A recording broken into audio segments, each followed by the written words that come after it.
celebration is organized by the Department of Social Work, Bankura University. World Social Work Day is celebrated on third Tuesday of March every year. And this year, the theme of World Social Work Day is Buen Vivir, Shared Future for Transformative Change. The term Buen Vivir, I do not know whether I have pronounced it correctly or not, but what it implies is that harmonious existence or good living. So as we are going through a tough time, or recently we somehow came out of a pandemic, climate change, political polarization, technological surveillance, and host of other challenges. And here in Bankura, we have a very dark and stormy evening as well. So it is one more challenge that we are facing today.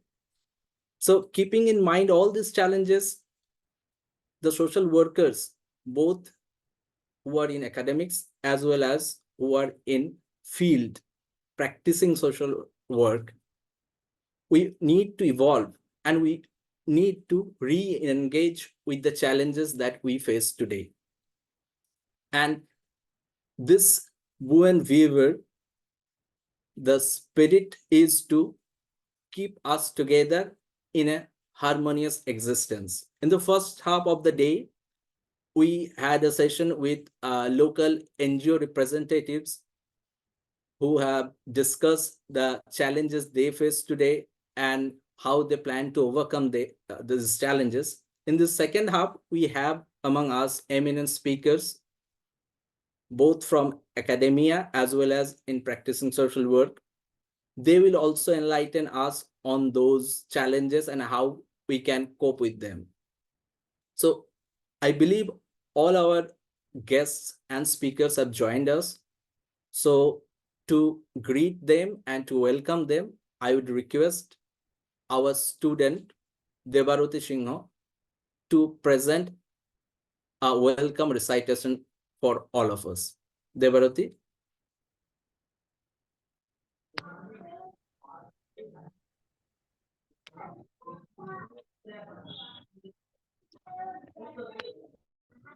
Good evening, everyone. সকলকে যথাযোগ্য সম্মান জানিয়ে আমার আবৃত্তি শুরু করছি। কবি বীরেন্দ্র চট্টোপাধ্যায়ের লেখা কালো বস্তির পাঁচালী।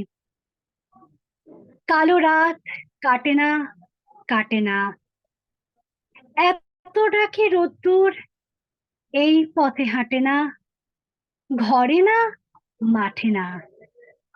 সূর্যি ঠাকুর শোনো, সূর্যি ঠাকুর গো, আমাদের খোকা খুকু তোমারও কি পর্গ?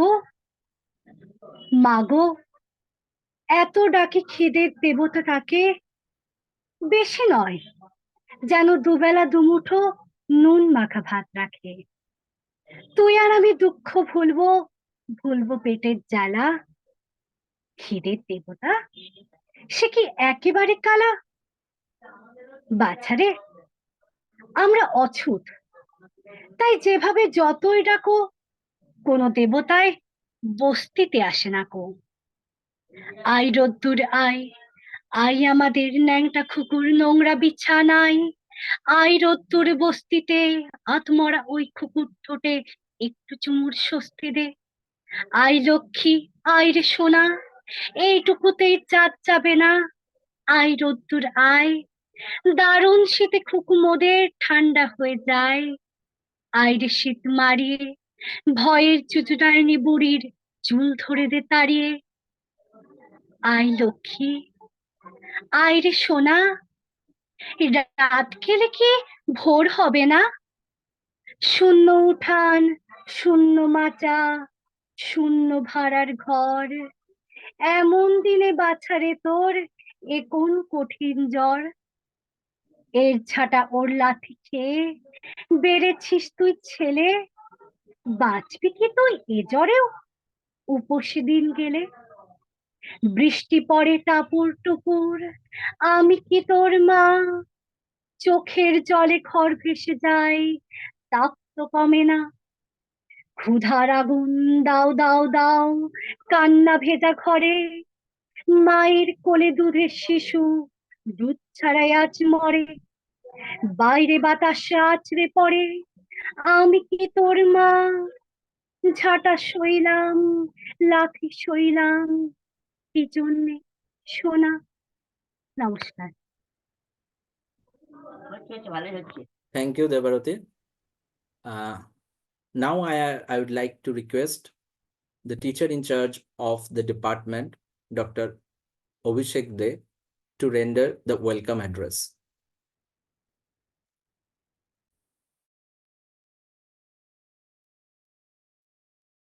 Thank you, Nirupam sir. Am I audible?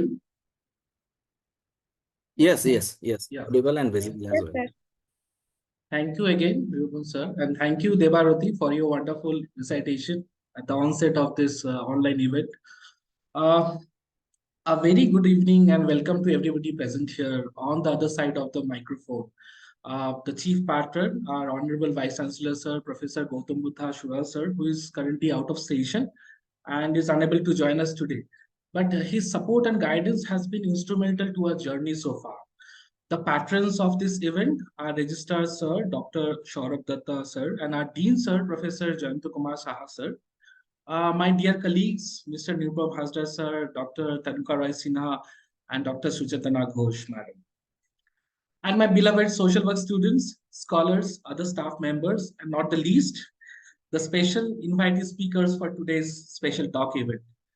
Our guest of honor, my teacher, Dr. Kumkum Bhattacharya, who is now a retired professor of Department of Social Work, Vishwabharati, Sriniketan. Our chief guest, Dr. Indrani Bhattacharya, Chief Executive Officer, Child in Need Institute, or CINI. And our special guest, Mr. Shomitra Ghosh, Social Development Consultant and founder partner of Innova Thrive Advisory LLP. I, on behalf of the Department of Social Work, Bankura University, welcome you all to this special talk event. Happy Social Work Day, again to everyone. Some might be wondering why I'm wishing again here, because this special talk program is in continuation of today's day-long workshop with social work professionals who are working at the grassroots across Bankura district.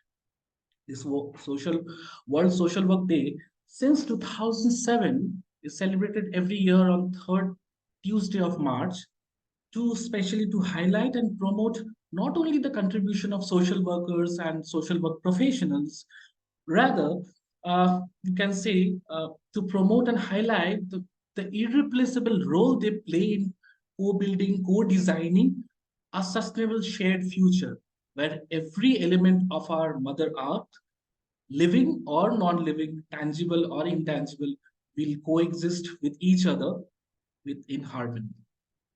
Now, without taking more time, I wish this talk program becomes an enlightening pit stop for all of us present here. Thank you.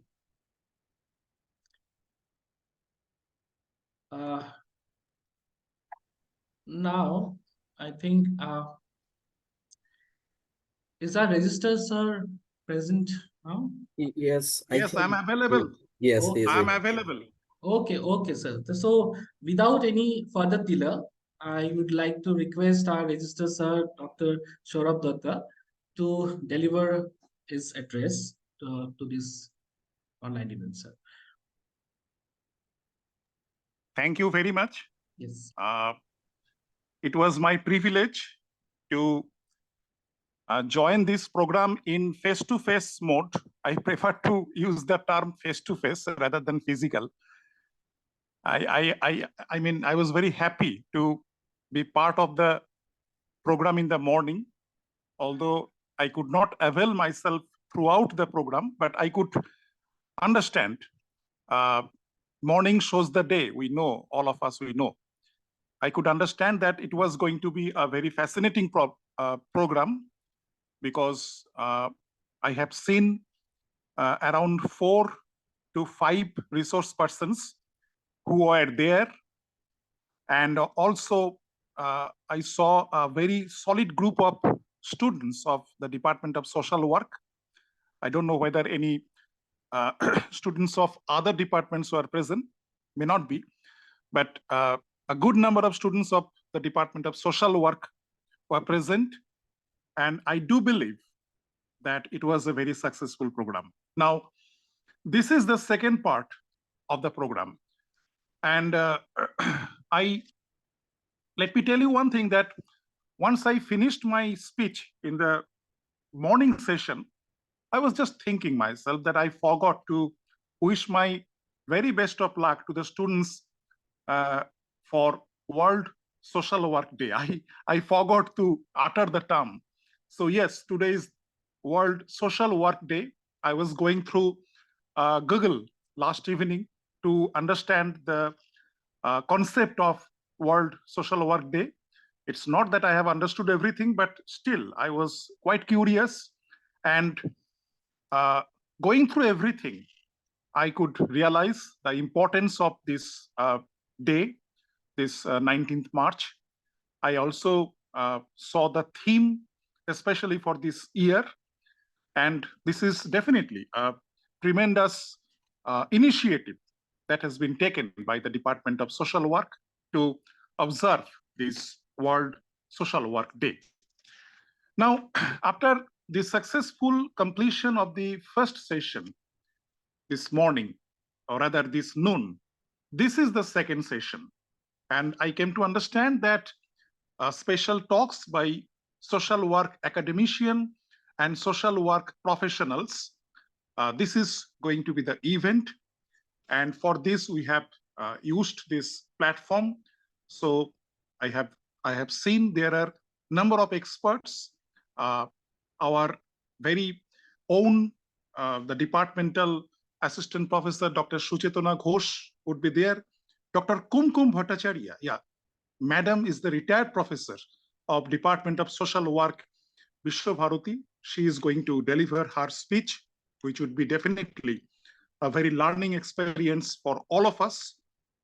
And then our present teacher in charge of this department, Dr. Abhishek Dey, he would be delivering. And then there is going to be Dr. Indrani Bhattacharya, who is the CEO of Child in Need Institute. She is also there. I found the schedule. And our very own Dr. Tonuka Roy Singha, who in spite of her physical problem, she was so nicely anchoring the event in the morning. She is going to deliver her presentation. And Mr. Soumitra Ghosh, social development consultant and founder partner, Innovathrive Advisory LLP, he is also going to be delivering his speech. I don't know whether any last minute change is there or not, but whatever document I was provided, and on having a go through of this document, I could realize that this type of pieces of deliveries are going to be there in this second session. So it was a tremendous combination of program in face-to-face mode and in online mode. So on the whole, it's a hybrid mode presentation. The initiative taken by Social Work Department is truly very fascinating. On behalf of the Bakura University, I wholeheartedly welcome all the resource persons.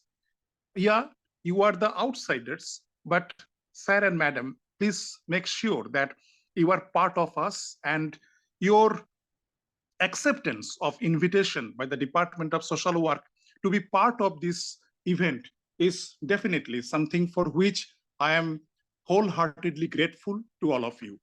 And definitely time will come when you would be appearing in the department for face-to-face presentation. Definitely time will come for that. So I will not take much time. Thank you very much for inviting me.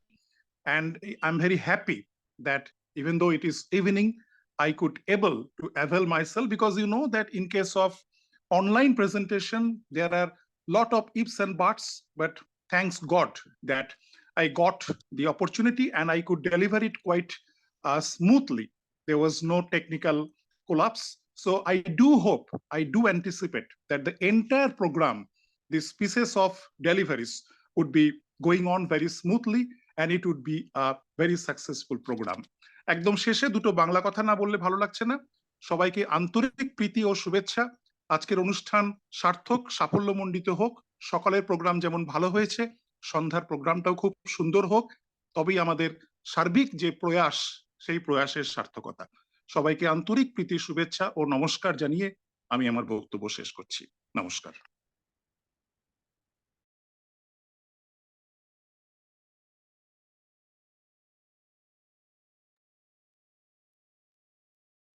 Thank you, sir, for your inspiring words. Now, our Dean, sir, Professor Jayant Kumar Saha, is now traveling and he won't be able to join us today. He's on the road now. So I'd like to call upon Dr. Suchitra Ghosh to introduce our guest of honor, Dr. Kumkum Bhattacharya. Suchitra, madam.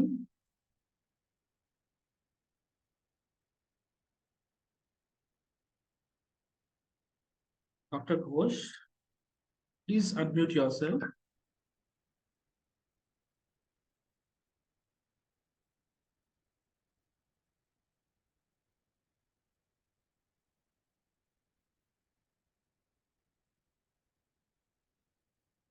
Dr. Ghosh, you need to unmute yourself, the microphone. Yeah, Yeah, now you're thank you, audible. Abhishek. Yeah, am I audible and visible? Yeah, just a sec. Yes. So it is an honor to be and a privilege to be able to introduce our guest of honor, Professor Kumkum Bhattacharya. Professor Bhattacharya has received her training, academic training in psychology and research training additionally in development psychology, social work, and cultural personality studies. She has done her training. She has received her training from Vishwabharati University, and as far as I am aware, from Delhi University as well. Kumkumdi, please correct me if I'm wrong. And after that, she joined Vishwabharati University in 1979. And since then, she had almost 40 years of teaching experiences and 30 years of research experiences. She has presented several papers in various international conferences, seminars in her illustrious career, and she has a number of publications. So here, due to the time shortage, I will only name a few. Utopia, for example, Utopias in Praxis, Rabindranath's Rural Reconstruction, in Utopias from Asia, an international interdisciplinary symposium in Shantiniketan on the occasion of the 150th birthday anniversary of Rabindranath Tagore, edited by Konrad Maysig, Germany. She had a publication naming Utopias in Praxis, Rabindranath's Rural Reconstruction. That was in 2012. This is a very brief CV of her. Naturally, I am not in a position to really map her illustrious career, which is spanning over the period of 40 years in 4 minutes. So naturally, I have to shorten it in a very brief manner. In 2013, she has published syllabus for social work in the Northeast, some reflections. Then in 2013, another publication came up that was titled Understanding and Negotiating Issues of Ethics in the Application of Knowledge. 2013, Encroachment, Food Insecurity, in bracket, Insecurity and Jarwas. Then in 2015, Santal Youth, Encountering Change vis-a-vis Life Stage and Modernity. There are journal publications also and several edited volumes, book articles. So I would not really prolong it further, and I would go to the topic, today's topic that she's supposed to talk on. Her title of her talk is Contemporary Skills for Multidisciplinary Components of Social Work Practice. So Kumkumdi, over to you. Kindly enlighten us.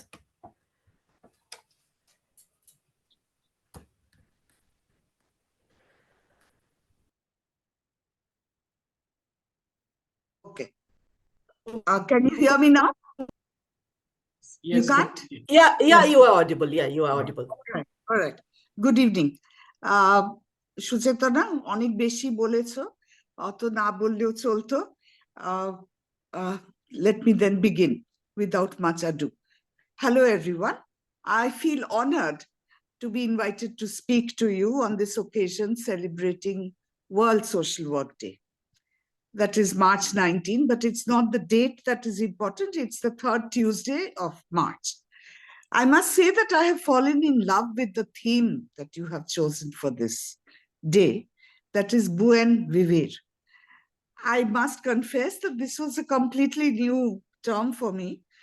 Though it's a central idea after reading, I found that it resonates to the way of life of our own indigenous population. It resonates very deeply and very completely. For many years now, capitalism and consumption-driven market have gained currency in empowering economic standards or raising economic standards. But Buen Vivir promises an alternative to consumption, and instead there is some focus on the sense of the collective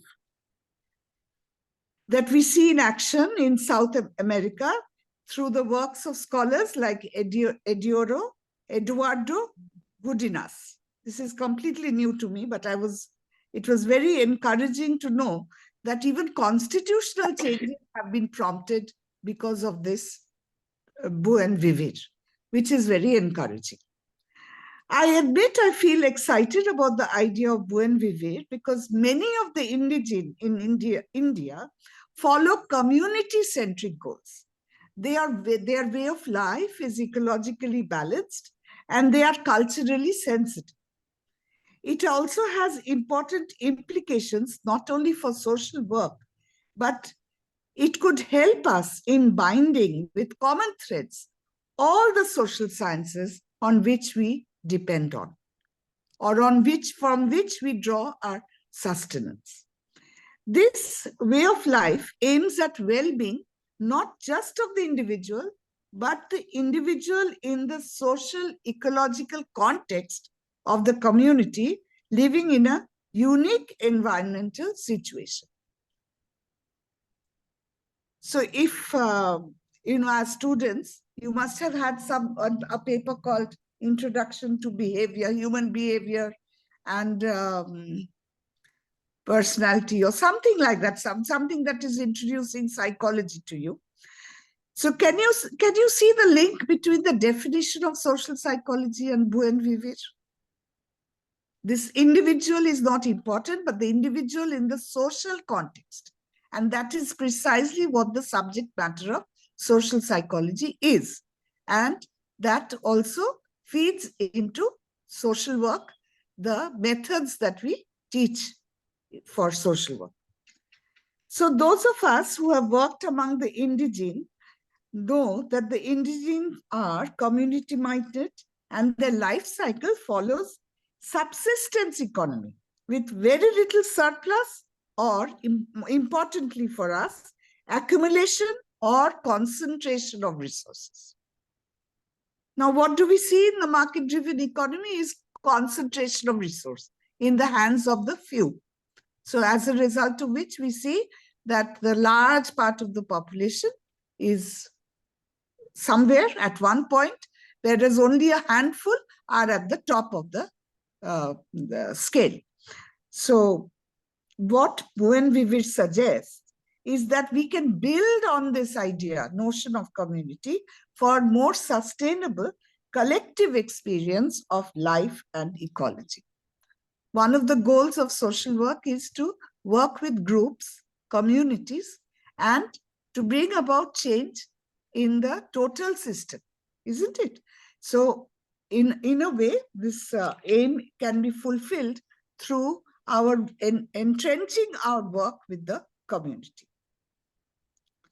Those of us who teach and study social work as a discipline will be able to relate the idea of the individual in society to the basic definition of social psychology that states that individuals are always part of collectives and that society, culture, and group influence individual behavior and personality in unique ways.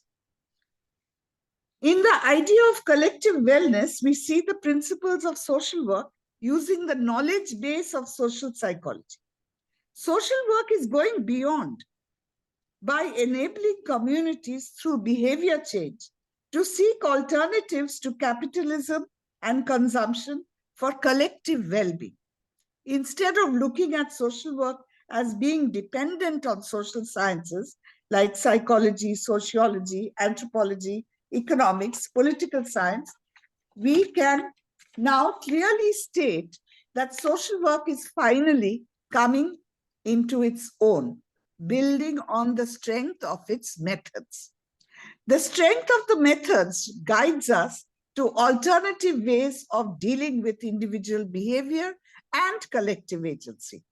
Social work is now able to chart its own path, supported by the experience gained through application. So as they say, apna time aega, or apna time aa gaya hai. I don't know whether there has been a circulation of the lecture that I had sent. I would like you all to just look at the illustration for a bit, and I will discuss it. First point, let us not forget that social work is primarily an applied discipline. Please remember this. This is very important. The trouble starts when we want to give it a completely theoretical base and want to make it an independent discipline. I think we can avoid those kind of, running neck to neck with sociology. There is no need. Every discipline exists with its own identity, and the identity of social work is very much application.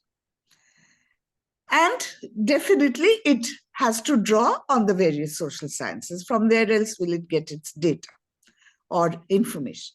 Most social sciences also have an application side, nishchay, but it is rooted in its theoretical orientation or discourse. Social work is instead, it's really free of any strict theoretical boundaries. So we are, social work can be freer, intellectually freer in that way. If we don't keep looking for the theoretical base, I think we will be doing social work a service. Otherwise, we become merely, wordsmiths, nothing else. Social work, armed with its unique and well-defined methods, take the help of the discourses of the social science to adapt its findings and methods and make them credible in the larger domain of academia and to be considered application-friendly. Don't we want to see sociology trying to apply our methods and, reaching certain truths that we share with them? We would like to do that, isn't it? Not be subservient to the social sciences. So that feeling has to come from us. We have to grow out of it by our reduced dependence on the discourses of the social sciences. একটু নিজের পথটাও খুঁজে বার করতে হবে। অ্যাপ্লিকেশনেই সই, কিন্তু অ্যাপ্লিকেশনটাকে strengthen করতে হবে। Likewise, social work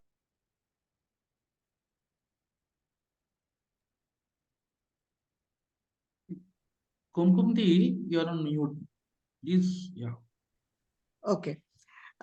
Development economics, rather than sticking only between, choosing between the two ends, that is market driven or market controlled economy. There can be more models, and we can see that development economics does suggest more models to us. So now if we come to the illustration.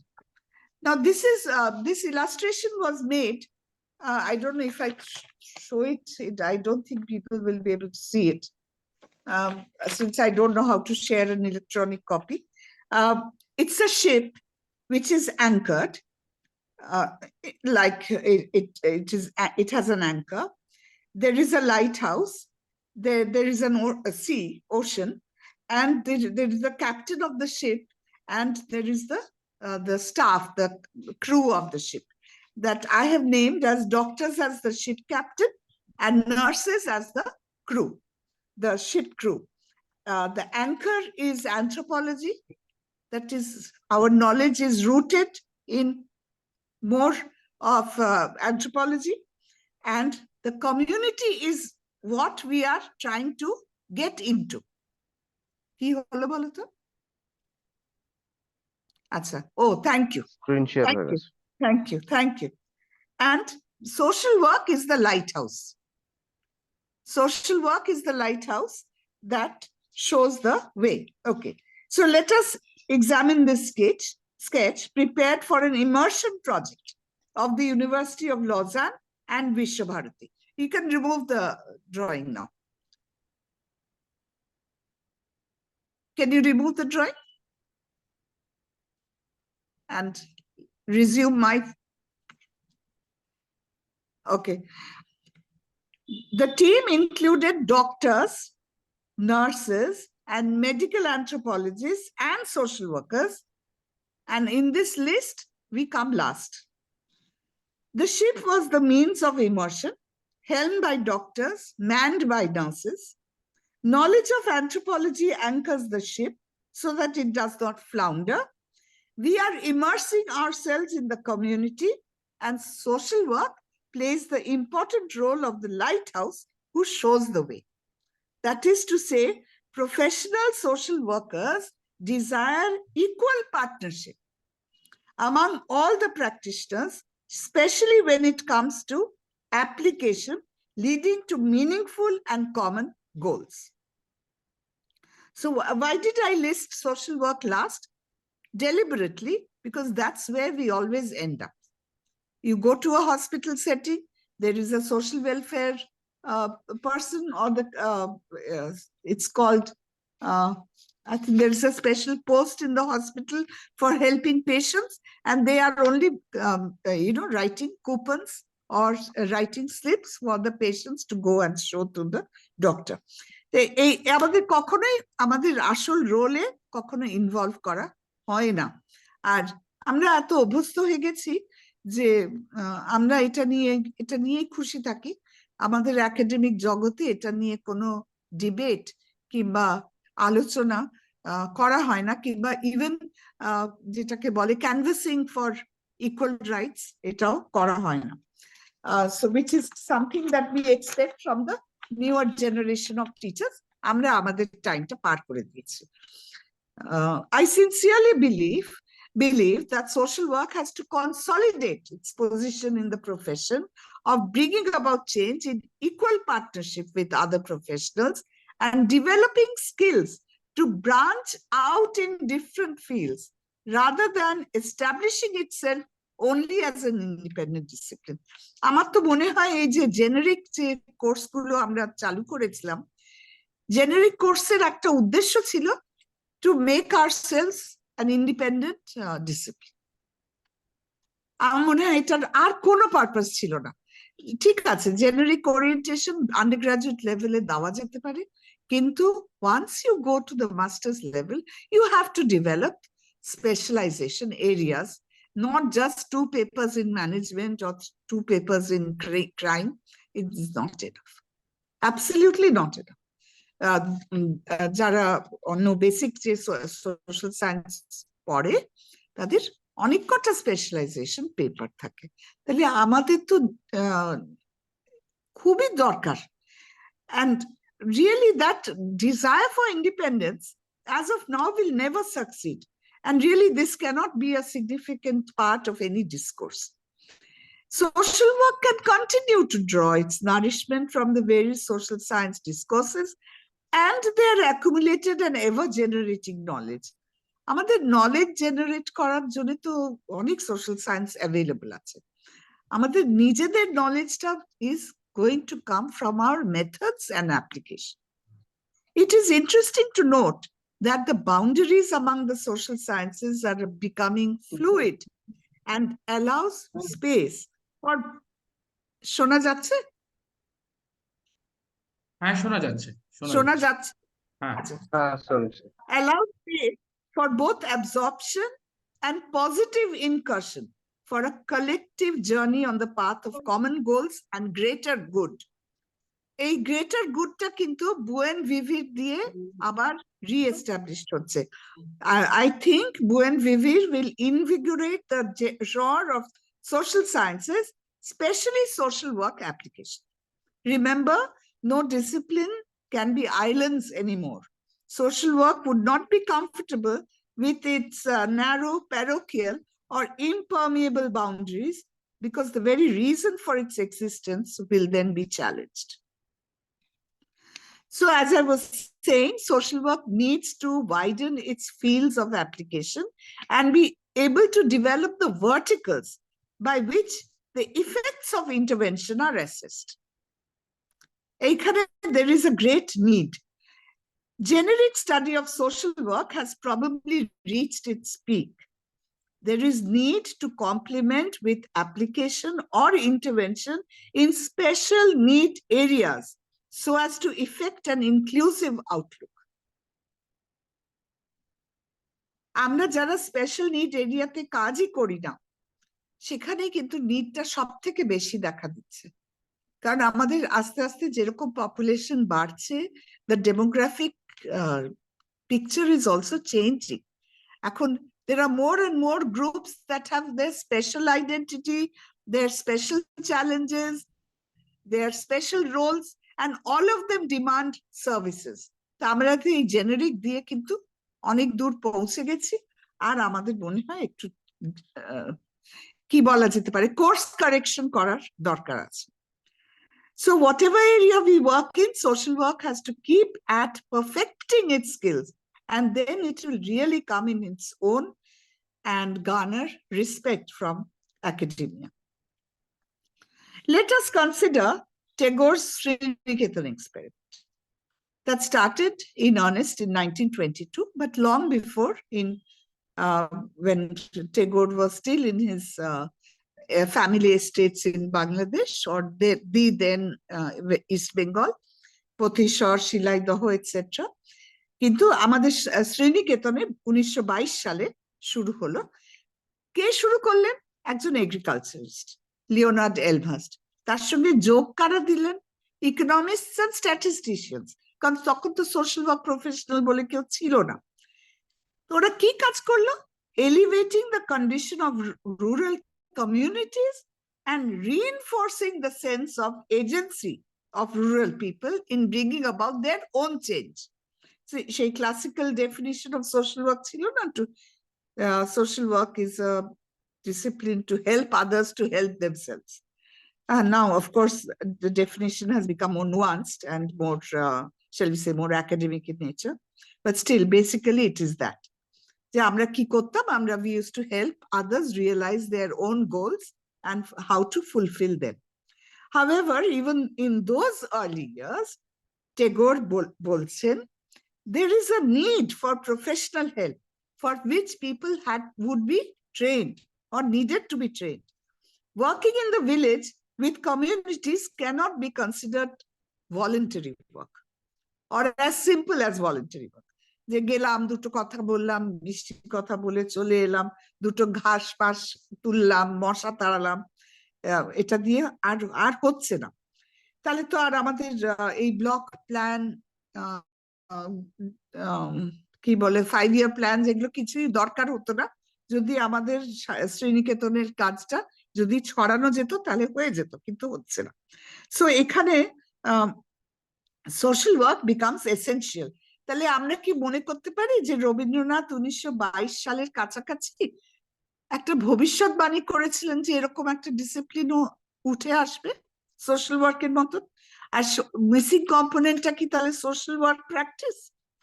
ভাবতেই পারি, এবং এটা ভেবে যদি একটুখানি আমরা নিজেদের encourage করতে পারি তাহলে so be it. With such aims, the Department of Social Work in Vishwabharati was established in 1963, which started with a multidisciplinary faculty. So, in fact, for among in the total span of 41 years of my being with the department, 25 years of my career have been spent in the company of anthropology or sociologists, economists, political scientists, and yes, and other such people, other such disciplines. And also we had a very close connection with the Department of Agriculture or the Faculty of Agriculture. And that we also used to have some cross papers from both the institutions. কিন্তু এইটা এখন একদম বন্ধ হয়ে গেছে। এখন social work বলছে যে যারা তাহলে সোশ্যাল ওয়ার্ক পাস করবে তারা কোথায় পড়াবে? Fair enough, that's a good question. একবার আমাকেও একজন বলেছিলেন যে তুমি নিশ্চয়ই সাইকোলজি ডিপার্টমেন্টে চাকরি পাওনি বলে এখানে তুমি এসে পড়াচ্ছ। ঠিক আছে, তাও মেনে নিয়েছি যে হয়তো চেষ্টাই করিনি, আমি মজা পেয়ে গেছি এখানে। মনে হয়েছে যে মাল্টিডিসিপ্লিনারি কাজ করার সুযোগটা অনেক বেশি valuable than sticking to one discipline. And truly the world is becoming multidisciplinary in nature. So we can't avoid each other. We need to work with each other and in harmony with each other. So today we realize that Nishtri, a wider variety of disciplines, now not just social sciences. এখন যদি আমি ওয়াটারে arsenic আছে কিনা, ওয়াটারে there is some pollutant, তাহলে আমি কার কাছে যাব? তো আমাকে তো পাবলিক হেলথ ইঞ্জিনিয়ারিং এর কাছে যেতে হবে, তাহলে সেটা তো সোশ্যাল সায়েন্স নয়। আমাকে যদি কমিউনিটি লেভেলে কোনো ডিজিজকে ডিল করতে হয়, স্পেশালি এই যে কোভিড এর মতো জিনিসকে আমরা ডিল করলাম, তখন আমাদের কমিউনিটি হেলথ প্র্যাকটিশনারের কাছে যেতে হবে, which is not a social science. So instead of now saying that we only draw from social science, it is important now to increase the inclusion area, not just a few social sciences. So let us work towards more inclusion of disciplines, building on and contributing to each other. Buen vivir. Thank you very much. My warm regards to the Faculty of Social Work, Bankura University, some of who I have had the honor to teach. Thank you for inviting me and listening to me with such patience. I hope I have been able to stimulate some ideas and some questions. So thank you very much. Over to Suchetana. Thank you so much, Kumkumdi, for such an enlightened talk. I wish we could have heard you for a longer period, and maybe in the future we would have the opportunity to have a longer conversation with you, not within this kind of digital space, but in a much stabler, better platform. So yeah, you have raised so many issues, and I think due to the lack of time, Abhishek, we have an open discussion after all the talks get over. So we can take questions for Kumkumdin's talks also. And I would suggest everybody that please write down your question and thoughts.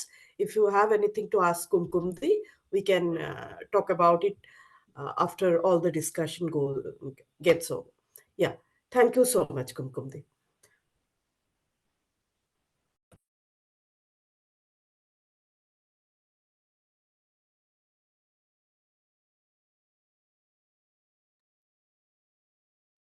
Okay. Now it is time for our next speaker. our chief guest, Dr. Indrani Bhattacharya. It is a matter of great pleasure and privilege and honor for me to introduce her, because I can recall my days of working with her during my days in Cine. And she happens to be one of my inspirations for taking up research in adolescent health later on. Coming to her, Dr. Indrani Bhattacharya is a social scientist working in the development sector for the last 25 years. She has done her PhD in social anthropology and led many programs on child, adolescent, and women, sexual and reproductive health issues, as well as participatory governance and community partnerships. She joined CINI in August 2001, and she has been trained on child, adolescent, and women rights, participatory governance, community mobilization, reproductive and child health, adolescent sexual reproductive health and rights, and also on leadership development issues from reputed organizations in India, including DASRA, supported by Harvard Management School. Currently, she is the Chief Executive Officer in CINI, and she represents CINI in state, national, regional, and international forum, and is engaged in institutional growth, knowledge management, technical assistance, and policy advocacy. She is also promoting the CINI method and child-friendly community or CFC approach, which is human right-based approach or HRBA, engaging community, including children and adolescents, service providers, and local self-government government for sustainable community-owned process through strengthening government programs on education, protection, health, nutrition, and adolescent empowerment. Her core strength and interest are around adolescent sexual reproductive health, gender and rights, and she is contributing through different interventions and policy dialogues at the state, national, and global platforms. Now the mic is yours, Dr. Indrani Bhattacharya. Probably you can also give an introduction of the CINI method and how CINI works. Thank you. Please go ahead. Do you want me to share your PPT through my screen, or you'll be able to share? I am sharing, Abhishek. If any technical glitch happens, then I will request you, okay? Because otherwise, next slide, that is very irritating, huh? Yeah. So thank you, Abhishek. And I'm really honored and thankful to Bankura University for inviting me in this important day, on this important day, to share my experience. In the beginning, Abhishek, you told that, yes, I'm the practitioner. So I'm from the practitioner side, and Kumkundi spoke so well because I am also a student of Vishwabharati. Kumkundi, I know you. So, and it is really, I mean, like, right now, it is very important to include and convergence of different learning and different disciplines. So that is very important. So I'm starting from there. I'm starting sharing my screen. Abhishek, you let me know if it is, I mean, visible. Huh? Is it okay? Can you?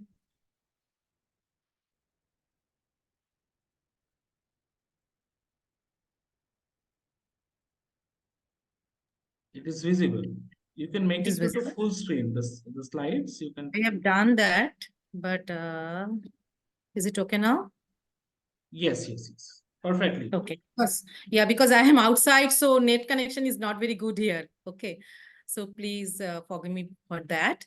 So yeah, so my slide details are, Abhishek, do I have 15 minutes, no? As per schedule, I think. Yes, you have. Yeah, okay. Yeah. So as you see that CINI, I am representing CINI, Child Dignity Institute, and we have completed 50 years this year. So I'm really proud member of the organization, and my slides are, I mean, organized like I will speak few words about CINI because it is very much linked with today's topic. And especially the theme already Abhishek and other speakers they said, but this year I mean the social work day is emphasizing on the community engagement. So how we can engage community in, I mean, like in the in terms of their nature where they are living. So there we work. Sini works on that, like front. So engaging community, which is the global agenda this year, contemporary skills to be a professional social worker, which is my topic, and the impact. So our inspiration is, you can see that the one Nobel Prize winning poet from Chile, she wrote that his name is today. I'm not, reading the poem, but the crux is that tomorrow is too late. সিনিতে আমরা বিশ্বাস করি যে কাল নয় আজি, কাল বড় দেরি হয়ে যাবে. So if you want to address any need of any child, so we have to respond immediately.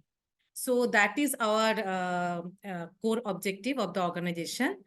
And our history, very briefly, I will share that, yes, we are an Indian NGO. We are adopting human rights-based approach to programming with children and adolescents, but definitely women, so that they can foster their human and social development. So the Dr. Shamir Chaudhuri, who is a pediatrician from AIMS Delhi, he started CINI.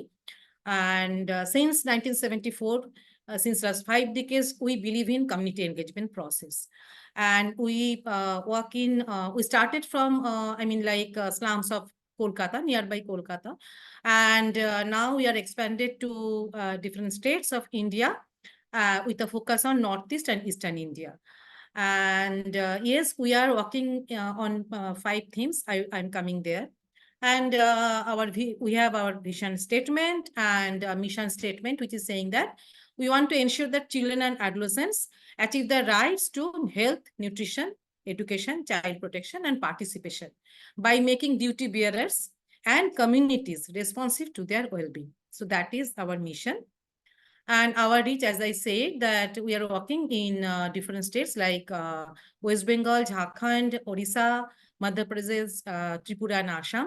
And we are reaching to almost 10 million people.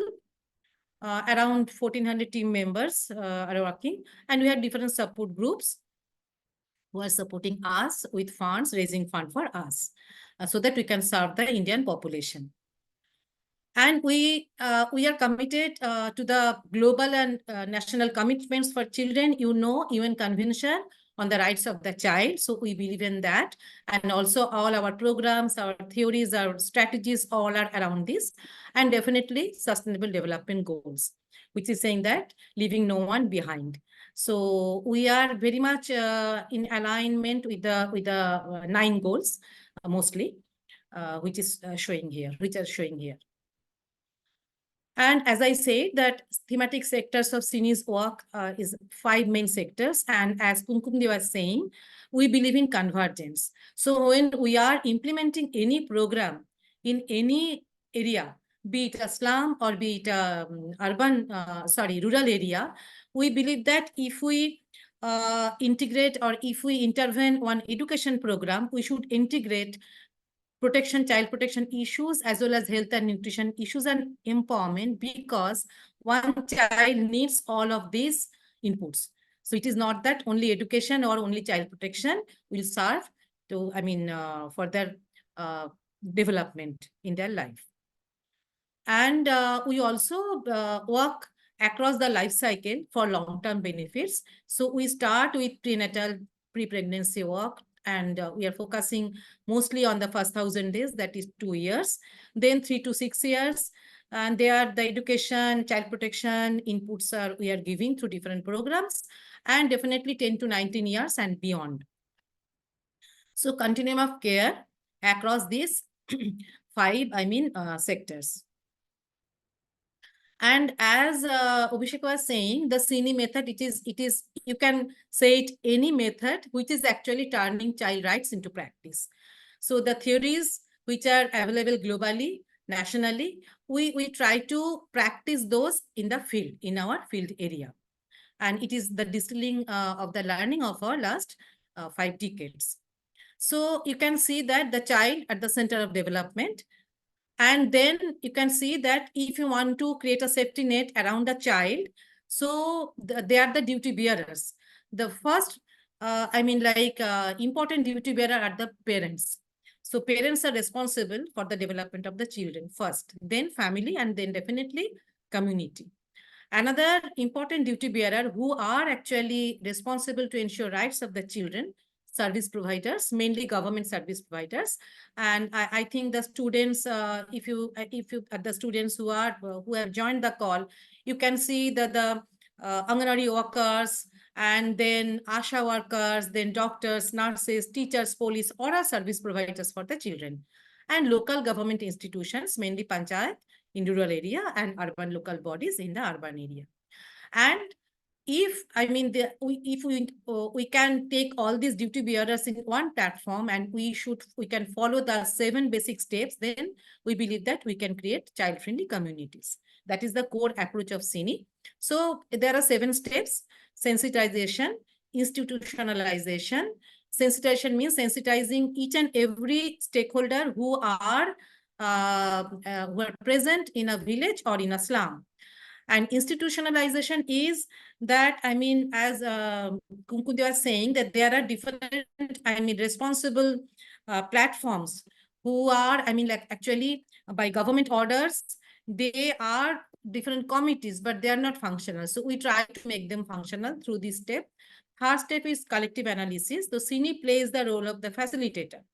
We try that the community will do their analysis of their own situation. So that is the collective analysis part. Then prioritization.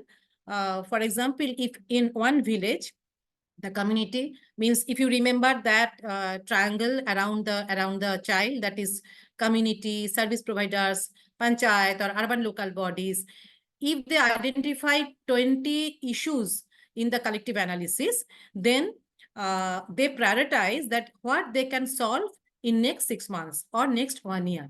So that then the planning they prioritize, and then the planning phase comes.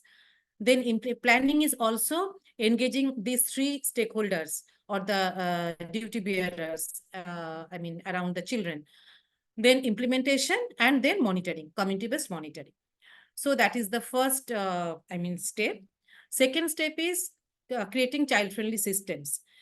We try to build capacity of government departments, the duty bearers, like the service providers, panchayat. We train them. We give technical assistance to them. We also believe that what we are doing in the field, we should build evidence, and we should share in different platforms through networking, advocacy, and policy influencing. And the final step is creating child-friendly organizations. So if we want to create child-friendly communities and child-friendly systems, we have to be child-friendly as an organization. And for that, we developed, we follow different policies and systems. And finally, as you saw that in the beginning, that Convention of Rights of the Children. So entitlements are there: health, nutrition, education, child protection. We work in all these portfolios. And finally, core human rights-based principles: participation of children, participation of women in their own development process, participation of adolescents. We try to ensure that. Then accountability, as I said, accountability of duty bearers. These 3: parents, community, service providers, local government institutions, and then multi-sectoral convergence, which already Kumkumdi emphasized. And we believe that, yes, if convergence happened at all levels, then we can prevent any type of vulnerabilities in the life of a child. So that is our core method to turn child rights into practice. And also, we believe that prevention is the key approach to all interventions. You can see that the prevention pyramid, and if you just think your own community or the community around you, you can see that the pre-primary drivers, which are almost same in all type of communities who are, kind of vulnerable, like gender discrimination, nutritional deficiency, poor governance, poverty, harmful practices like early marriage, then trafficking, etc. So these are the pre-primary drivers for any kind of that vulnerability in a community. Then primary prevention, we try to prevent vulnerability in the lives of women, children, and adolescents. And then secondary prevention, that I mean, though we means, I mean, government, civil society organizations, academics, the academic institutions, we are working together to prevent at the primary level, but still, I mean, there are some at-risk mother, at-risk children, they are in the secondary prevention level. And finally, though we are doing this, but still, I mean, there are few, I mean, like groups of children, adolescents whose rights are violated. For example, early married, then trafficked, then they are, I mean, living in the homes. So those type of vulnerabilities are there, out of school, low BMI. So those vulnerable, I mean, children, adolescents, and women, we also give services for them, and we refer to government institutions. And this is I mean, very much in line with the why I'm saying the sinister act, because in each and every step, you can see that we are trying to engage community so that they can take the ownership of their own development process, because Cine will come, Cine will go, any organization, anyone can come and go, but we have limited capacity, even government. But if community take the ownership and they I mean, own their own development process, then we can see the sustainable change. So first is community mobilization. We mobilize community. We mobilize them into groups like children groups, adolescent groups, women groups. Then we build their capacity and we try to converge and we try to strengthen the own system who will give services to them. Then it is our also practice saying that if we want to, as I said, that if we want to see the sustainable change in the life of the community, so we have to focus in the families. Family means not only mothers, but father, in-laws, they have to be part of any kind of awareness program, behavior change communication. Panchayats, yes, they have their own, I mean, like mandates. And as you know, very recently, Ministry of Panchayati Raj, they are working heavily and they are investing heavily on the localizing SDGs. They have 9 themes around which, I mean, each and every like sector, like government, civil society organizations, academicians, we are contributing to that. And service providers. Also, we build capacity of the service providers. Now I'm coming to the contemporary skills for professional social work. When I started my journey in Cine, and that time my knowledge was also very much theoretical, though we are very fortunate that we had field work in, I mean, in and around the Shantiniketan, Sriniketan area. And my PhD topic was also on the working with the Santals. But still, I feel that, I mean, I learned the practical issues, practicalities of these kind of social work when I joined Cine, because that is the platform where I can do, I mean, something on my own and also with the team. So for me, I think, and these are not the new skills. I think probably in the university, the students study this topic, but I want to emphasize, one is that understand community. When you are going to a community, you have to know the local culture, customs, which, I mean, we study in the social work, anthropology, and other disciplines.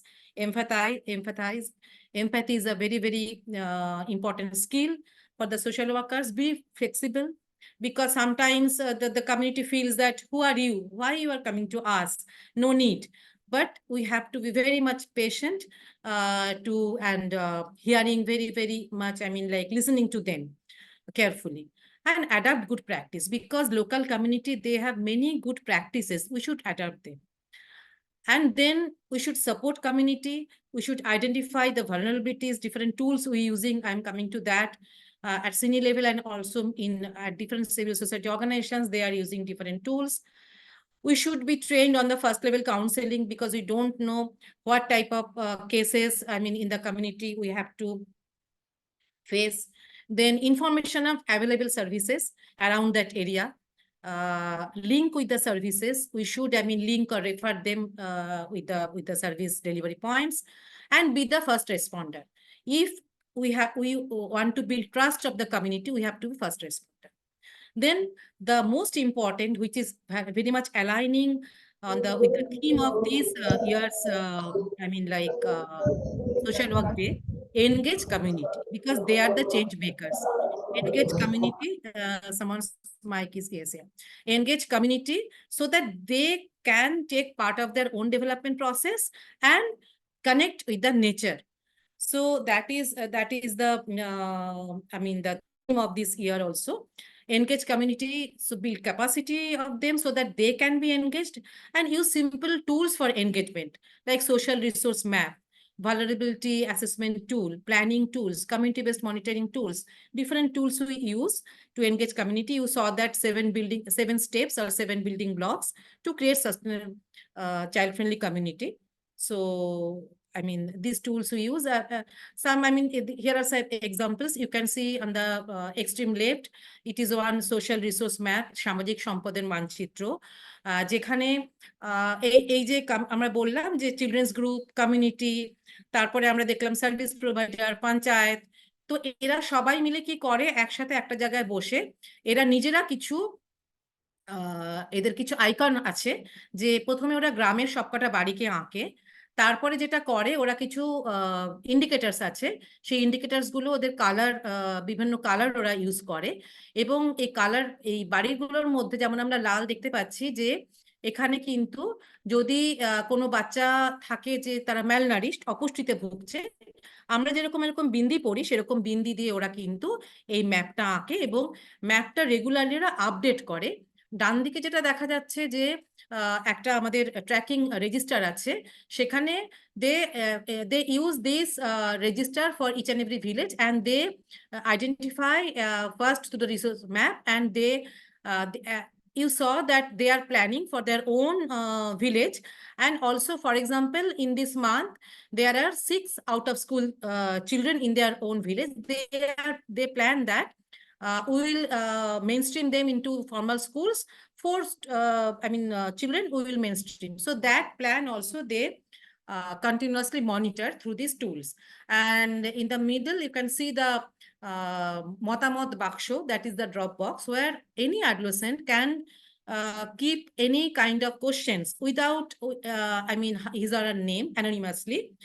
And we are getting very good results with the Dropbox or suggestion box or opinion box, where because adolescent age is most vulnerable, where they want to know about their own sexual reproductive health issues, their own body, because their body is changing. So we are getting questions there, and we are also answering anonymously in the next sessions.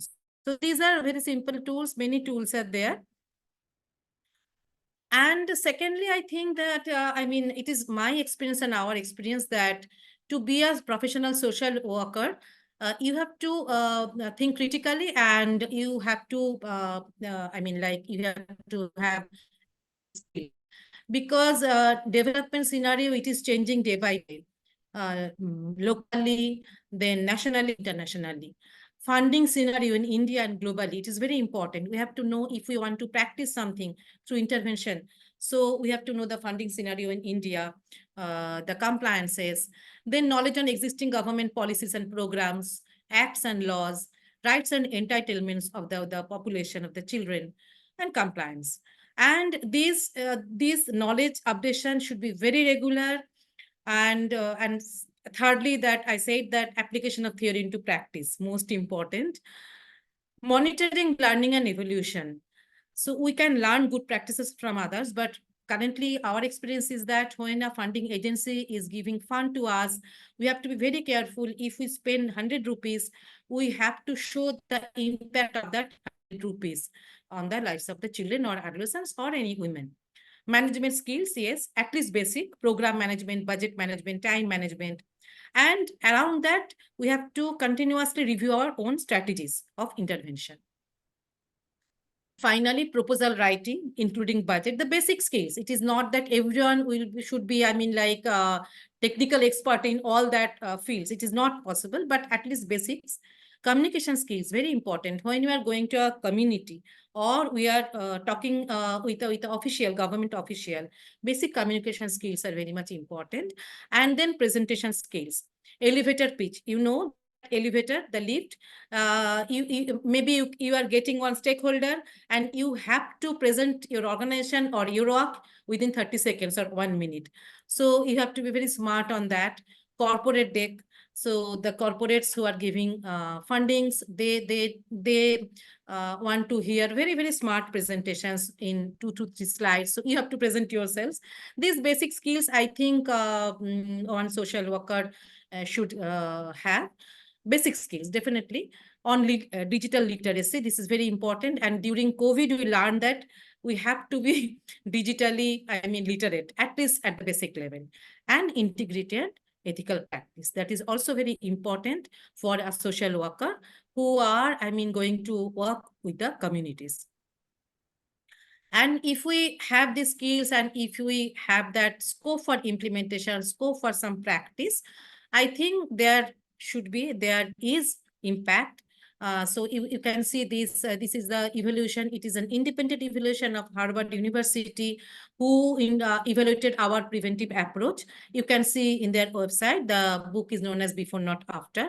So this type of the impact we should build as part of evidence building and also policy advocacy. And what we can offer as an organization, our feet are on the ground, but we can support organizations, academics, students, to capacity development, technical assistance, evidence building. We have training and resource kit, etc. And finally, we, after 50 years, but we love to, represent us as a learning organization. So we listened, we assessed, we responded, and we learned and changed. Thank you. Over to Abhishek. Yes.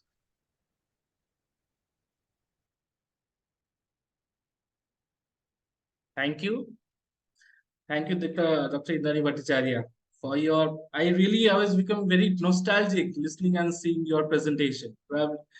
Probably sometime we can call you, we can invite you for a session with our students with some issues, if we visually agree on. We can take up the questions after our next speaker has been done with his speech. So now I'd like to call Dr. Tanuka Roy Sinha to introduce our next speaker, who is a special guest of our event. Dr. Roy Sinha? Yeah, Abhishek, thank you so much. Could you hear me? Yes, you're audible. You're audible. Yeah, thank you. It is a great pleasure and honor for me to introduce Mr. Soumitra Ghosh, who is a thought leader of responsible business and civil society movements. He possesses an extensive experience of more than 30 years of working in diverse social issues ranging from the grassroots to the national and international levels. He has been an advisor, trainer, and mentor of several reputed businesses and civil society organizations. Phasing out from CSO Partners, the organization he founded since 2016, he has been working with INGOs, NGOs, and businesses in India and Asian countries as an independent advisor. In his mission to build effectiveness to the responsible business and CSO initiatives, he has designed and conducted several capacity building programs for the businesses and NGOs in India and abroad. He has also designed and conducted 13 batches of CIS 3 months certificate course, Mastering Corporate Social Responsibility. Through this certificate course and several other capacity building workshops and trainings, he has built capacity for more than 450 CSR leaders and 500 NGOs. Through CSO Partners, he provided strategic advisory support to reputed companies like ICICI Group companies, Bank Lombard, Home Finance, Phone Banking, Prudential Wealth, Management Ventures, JUSCO, Tata Advice subsidiary, Apollo Tyres, JSWS, Group of Companies, Kuleshwari Refineries Private Limited, Boss India Foundations, etc. He is former advisor, Global Stakeholder Council member of Global Reporting Initiative, former advisory group member for Developing Business Responsibility, National Voluntary Guideline of Government of India, former CSR subcommittee member and advisor of Confederation of Indian Industry. Mr. Ghosh has incubated several social enterprises like NGO, Marketplace, a connecting platform for NGOs and other social actors. Like more than 1,000 plus NGOs are active on the platform. Corporate Disaster Resource Network, 5,000 plus business and 3,000 plus NGOs are active. A supply chain management system for emergency preparedness and response, CSR Gateway, in collaboration with Confederation of Indian Industries. Previously, he has served several reputed national and international organizations. Some of his significant engagements were South Asia Manager of Innovation for Change, CIVICUS, Founder, CEO, and CSO Partners, Assistant Country Representative of CSR India, Program Director with CFI, and as a social scientist with Indo-Dutch Rural Water Sanitation Program. Mr. Ghosh is a social development consultant and founder partner in InnovaThrive Advisory LLP, who is going to talk on corporate social responsibility and social work. So, Mr. Ghosh, I welcome you to this wonderful special talk on this special event. Over to you. Thank you, Tanuka. Am I audible? Yes, very much. So thank you so much, Tanuka. It was quite a big introduction. I mean, it was a lot of effort what we have put in the sector, and every day we are learning. So and coincidentally, I mean, this is something strange. When I agreed with you to join the session, I realized that this is the first time in my life after passing out from Vishwabharati, I'm interacting with the academicians and students of social work faculty. I had number of sessions in different management institutes, IIMs, IITs, in national and international level, different sessions. And that actually made me to think that is there any gap between, is it personal gap, is it probably my fault that I could not actually engage with the Department of Social Work in my department and also other universities in India? Or is there any gap really between the practitioners and the academicians in the field? So whether we are really giving back to the academic framework of social work.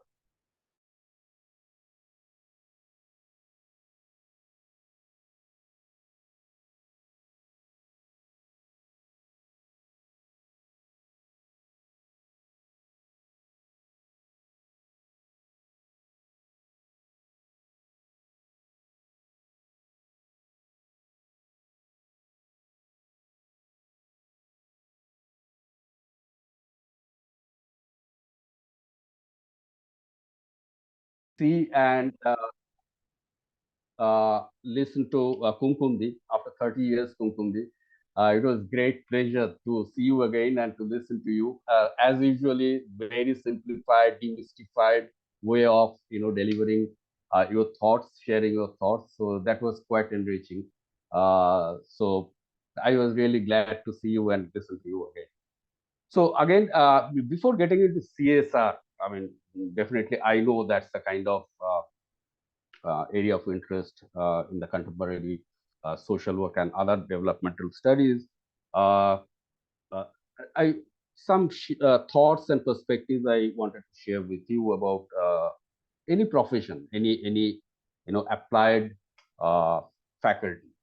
That one definitely, as Kumkumdi shared very nicely, that it is how do I dovetail different knowledge base of different social sciences, and then how do we really create our own methodology and approach to actually make it a workable solution for whatever the issues we are working on.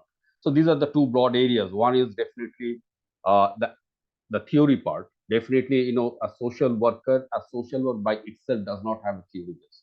So we'll have to understand the community, the people at national, community, national, international level. We'll have to understand politics. We need to understand sociology. We need to understand anthropology. We need to understand psychology, economics. Definitely, we cannot be specialist in a particular faculty, a particular academic faculty, but we need to have some operational knowledge at least to make ourselves effective in our profession. And one is that the nature of profession as a multidisciplinary profession. The second part is that we need to understand that for any profession, or for in that sense any subject, we need to keep ourselves relevant for the context, right? And for that we need to evolve. Kumkumdi was also mentioning that, because the world has changed, and the world is changing in rapid rate.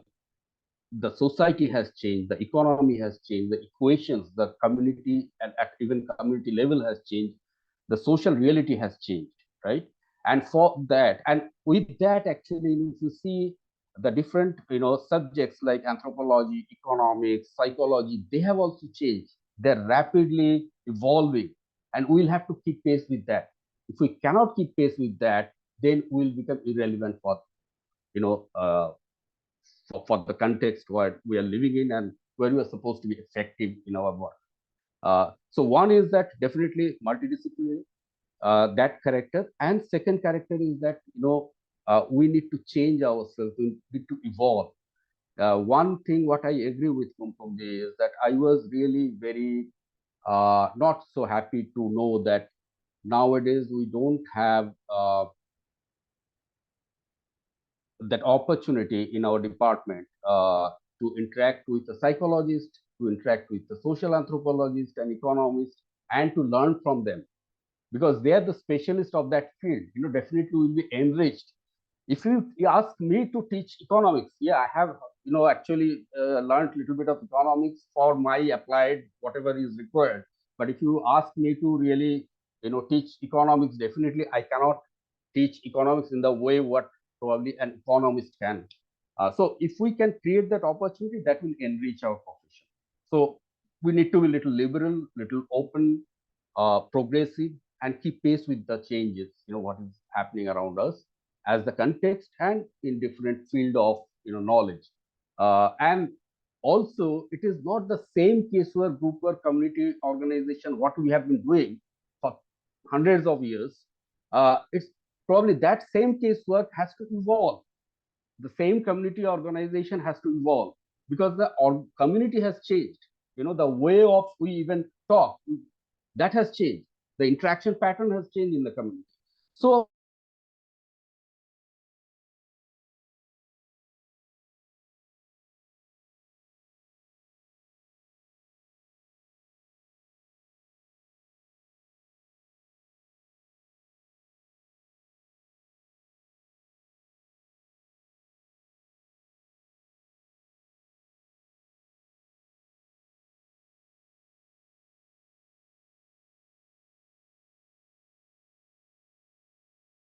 the space of the market has changed.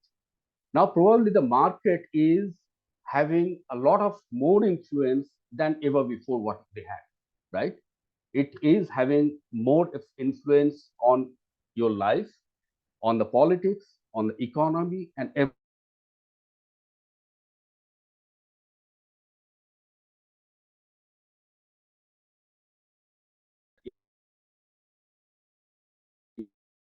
In the news, uh,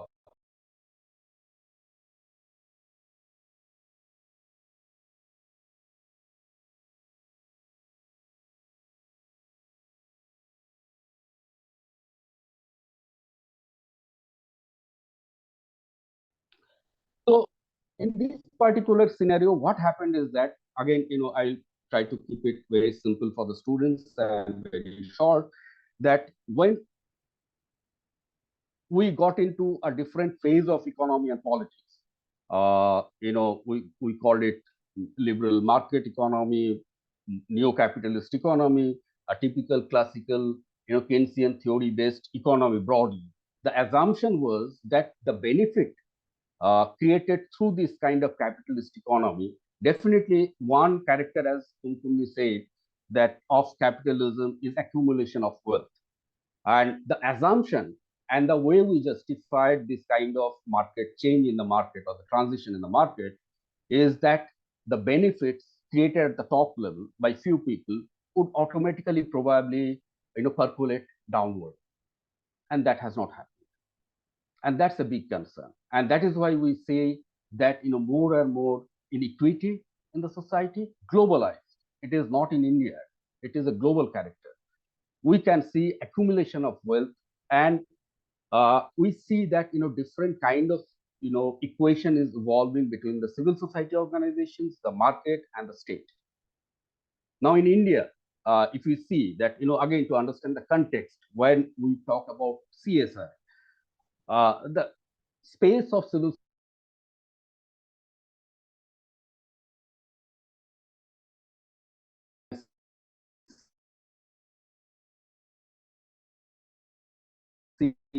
that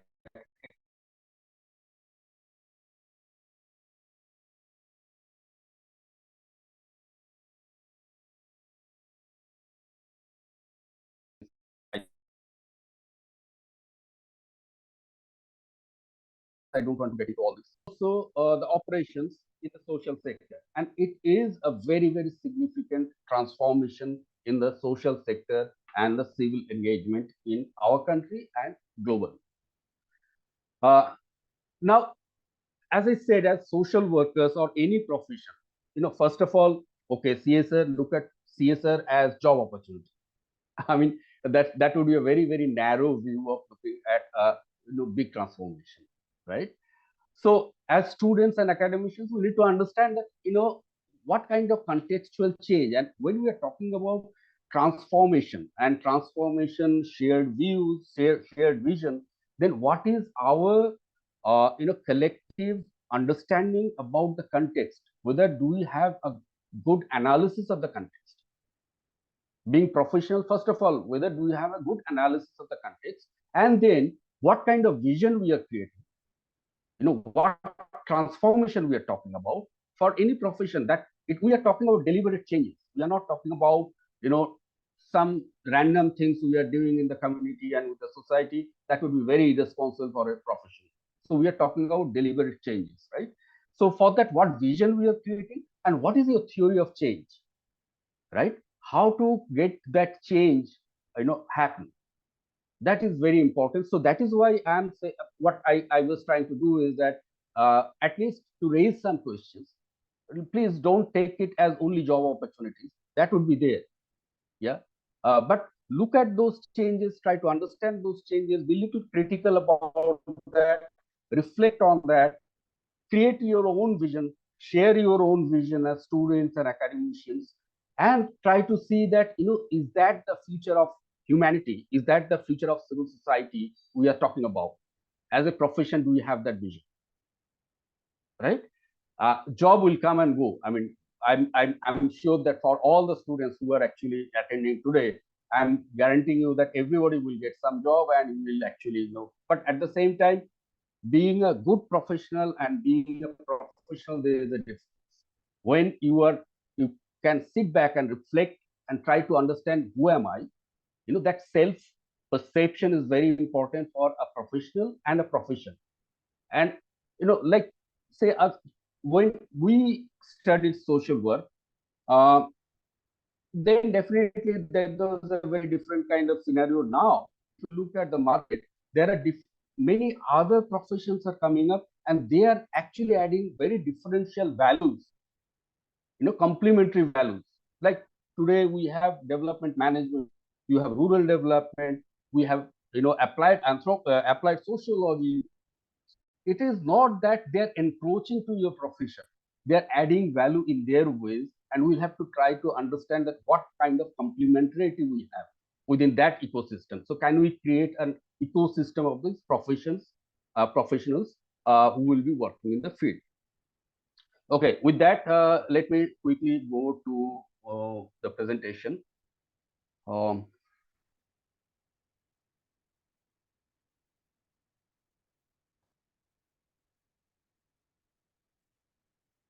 very quickly today evening, I could manage to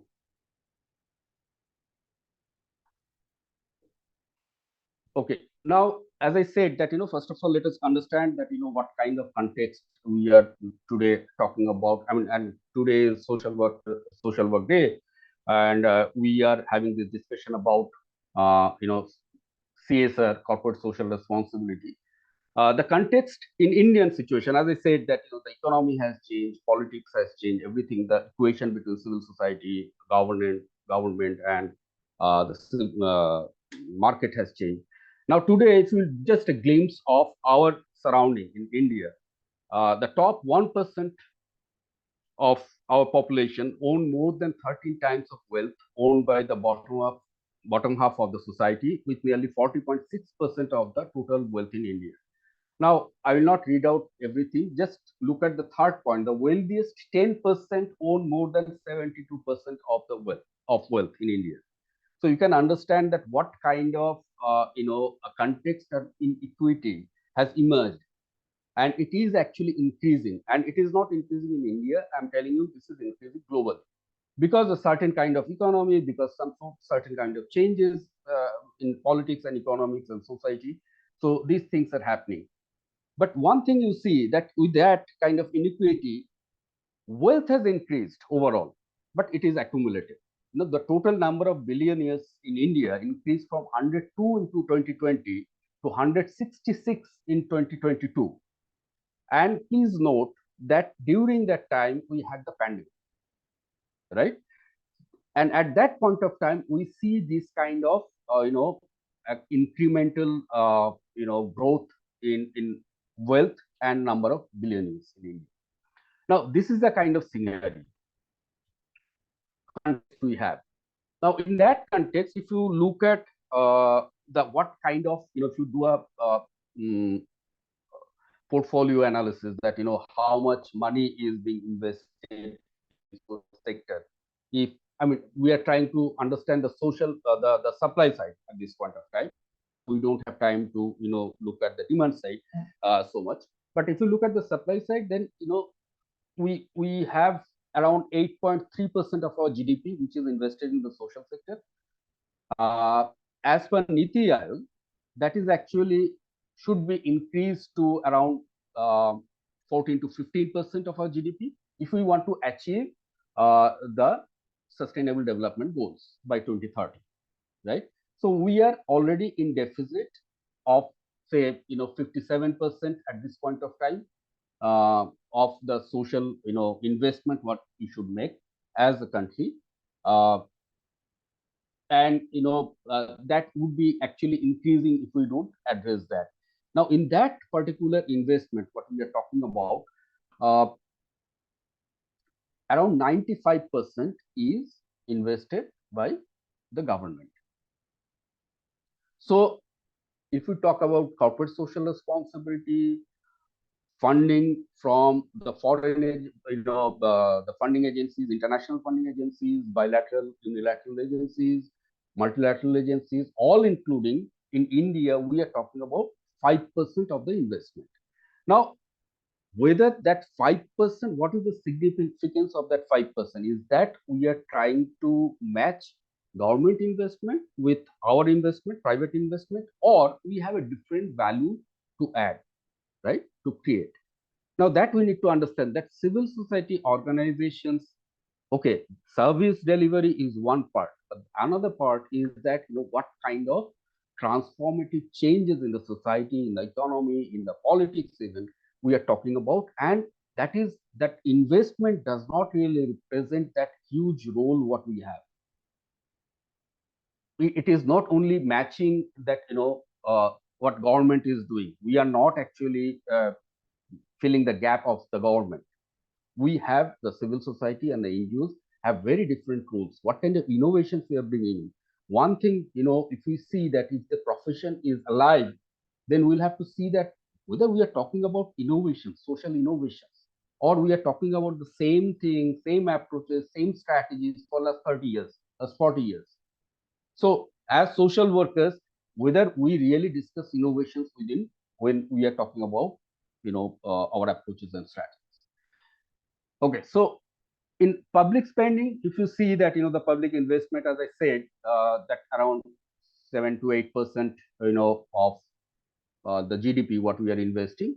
The highest in 2023 is 36% we are investing in education, 36% of the social budget, what we have, all inclusive. 36% of that social budget we are spending on education and 26% on health. So that those are the big areas we are spending. Now, if you look at that, the other 5%, as I said, that 95% of the social investment is done by the government. Now, if you look at the other 5%, where actually CSR will come up, we have, if you look at this 2023 data, 23% is only CSR investment. So if we look at 100 rupees investment in as private investment in the social sector, which will include the donations by individuals, high net worth individuals, donation by different trusts, donation by funding by different international organizations, and CSR funding, we will see that, in that only 23% is invested by CSR, corporate social responsibility. I mean, that's a big thing, because if you compare with the foreign fund, that is only 9.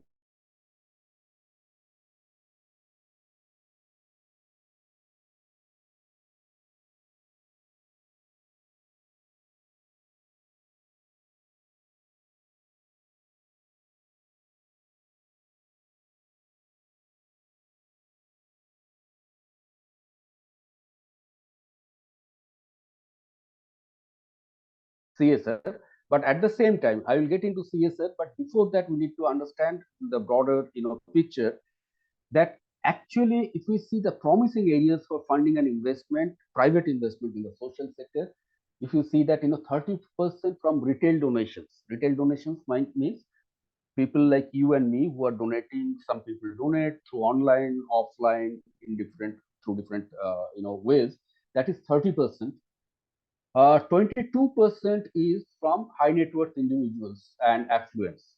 High net worth individuals, I mean, there are different categories: ultra high net worth, net worth individuals, and high net worth individuals. So, if we add all these, so high net worth individuals and ultra high net worth individuals, this is around 28%. So you see that if you look at these donations, these are individual and family donations.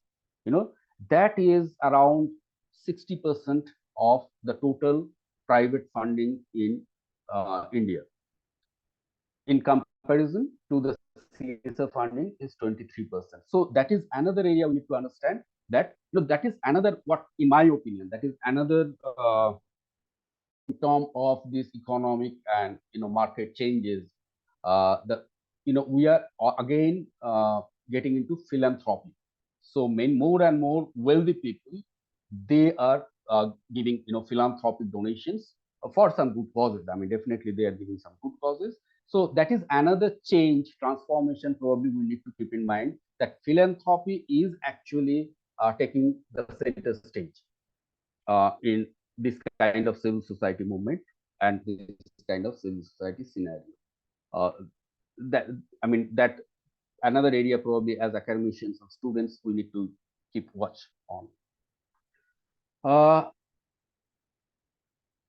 Now, let us look at the sector-wise CSR fund allocation. If you see that, again, getting to the CSR, that 23% what CSR is giving, it is around 28,000 crore rupees in 2023 was contributed by CSR investments. In that, if you see that health sector, it is attracting the most, the biggest and largest amount, 9.8%. followed by education sector and rural development. Rural development, you can understand that it's a kind of mixed bag. Anything can be defined under rural development. Gender equity, if you see, it is only 0.5%. And if you see that when we are talking about corporate social responsibility, there is a pattern of funding. I mean, if you talk, you cannot talk about human rights, you cannot talk about rights of the tribal, women's rights of women. So, that is something people generally avoid, and it is not even in the list, the schedule of the corporate social responsibility in India. So that is another,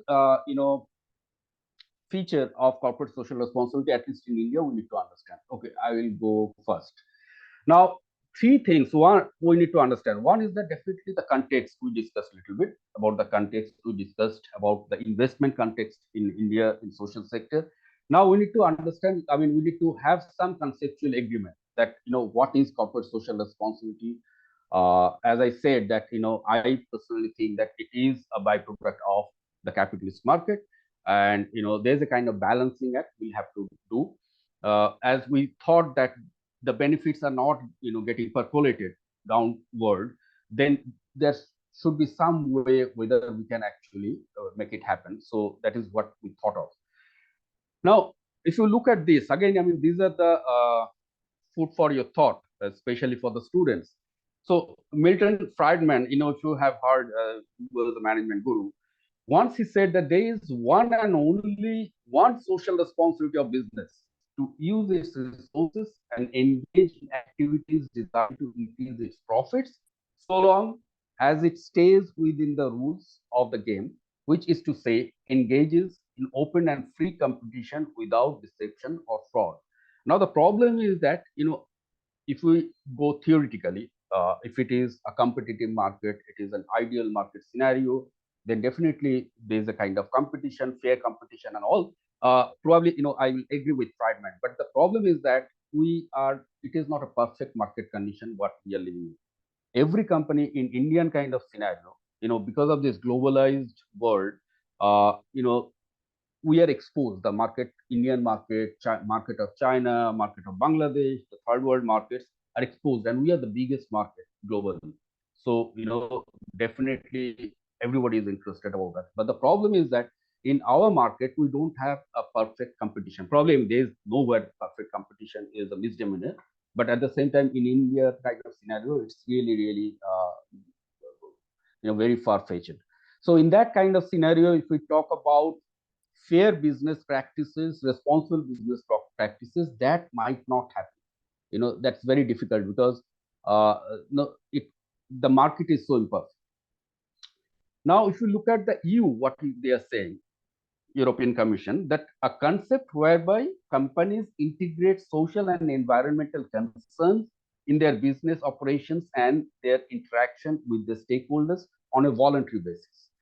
Now, read this definition very carefully. First of all, they are saying companies integrate social and environment concerns in their business operations. In India, the way we have defined through our law, corporate, the Company Act 2013, that it has to be irrelevant for your business operation. Nothing which is related to your business you can do as your corporate social responsibility. So it has to be irrelevant for your business operation. So we differ with this. Now I will get into that. I mean, there is another angle of looking at that. And again, the most important part that they are saying that it's on voluntary basis. In India, it is mandatory. India is the only country where CSR, corporate social responsibility, is mandated by the government. As I was involved in different deliberations and different forums when we are discussing about corporate social responsibility, conceptualizing in India and abroad, internationally, we are talking about accountability and transparency of the businesses, corporate governance and all these kind of things. Probably at that point of time, the way out for a country like India, who were challenged by the global forum about different business practices which were not exactly fair, different issues are coming up, environmental issues are coming up, to say that, okay, we have mandated corporate social responsibility, so we are socially responsible. So don't ask questions, right?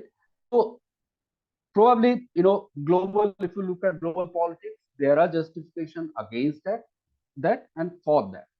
So in a way, what we have done is that we have created a license for the business responsibility for the corporates, so that if you spend 2% of your net profit, you can say that we are actually socially responsible.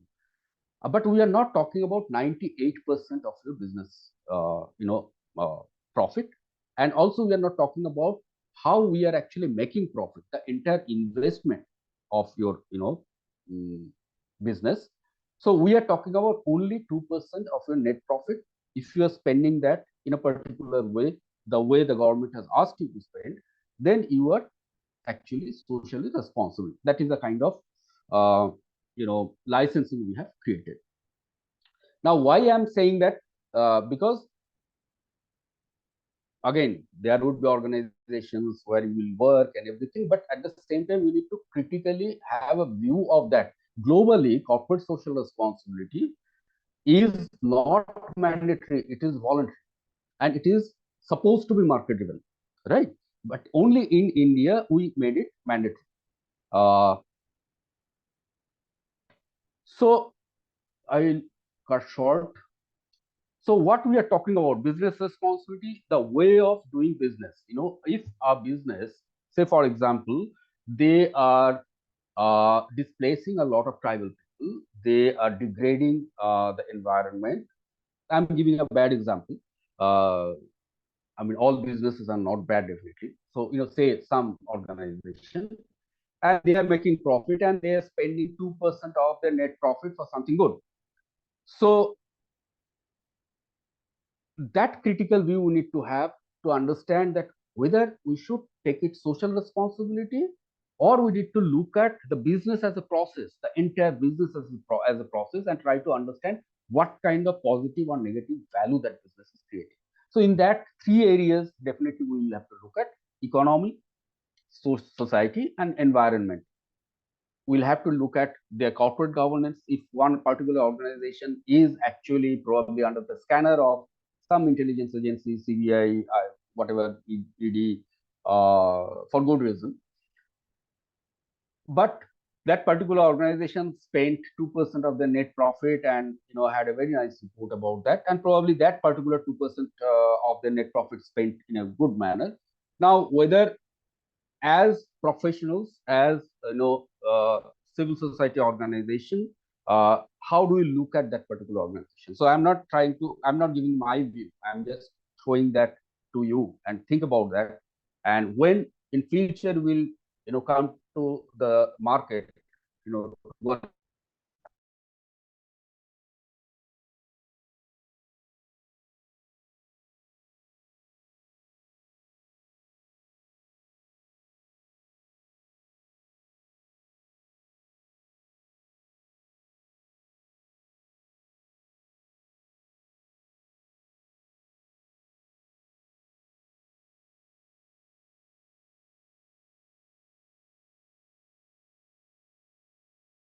some organizations, they did social network marketing, right?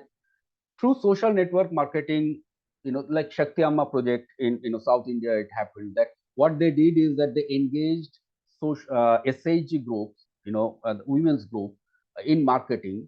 And what they did is that the consumer goods, what they had an outreach to the communities, at the household level, even through these groups. And at the same time, they created shared value for the group of women. Now, we can be a little more critical and try to say whether those consumer goods are required for those households, etc., whether that's market expansion. But that is the instrumental motivation, so that CSR being instrument for your business. The political, you can understand, in different ways you can understand that, how CSR, if you look around, you get hundreds of examples. Integrative, that we are saying that it is integrated in our business itself, so that what we are trying to do is that we are trying to do a fair, responsible business. So we are being responsible environmentally, socially, and economically. And there are ethical obligations that, when we say that we should be good for the society, so that kind of ethical obligations are there.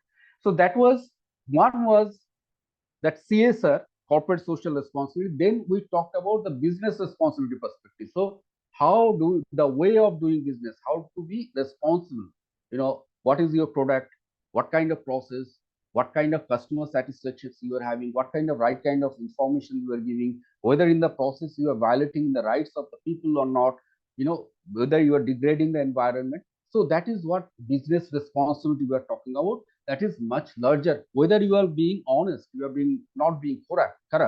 So what is the health of your corporate governance? So that is, we talk about business responsibility. That is a little broader than the corporate social responsibility. And the third, what has emerged now, what has happened is that, as I was, also part of this evolution in India and abroad, we talked about corporate social responsibility, business responsibility, etc. We talked about, how the corporate should report, disclose, the way of doing business, etc.